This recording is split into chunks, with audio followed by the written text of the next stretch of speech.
Ассаламу алейкум, урматтуу мекендештер. Мен Манас ТВ каналынын катталуучулары.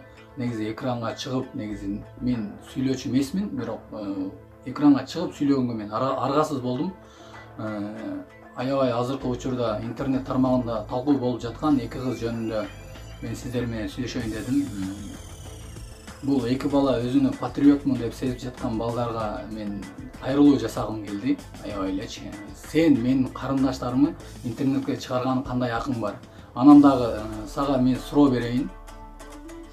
Ошол эки кыз менин карындаштарым ушул видеонун айынан асынып өлүп алса эмне болот? Ошо мен патриотмун деген сөздөрүң аркы дүйнөдө сага жардам бере албайт. Түшүнүп Сага эч качан жардам бере албайт аркы дүйнөдөчү. Сен ошону бирдеме кылардын алдын ойлоносуңбу сен өзү?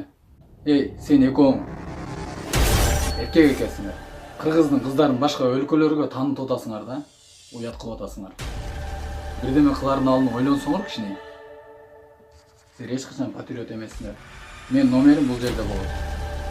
Мен номериме чал, мен сен менен лично өзүм сүйлөшөм, мен сен менен, түшүндүңбү? Мен сен менен эркекче сүйлөшөм да. Мага чал.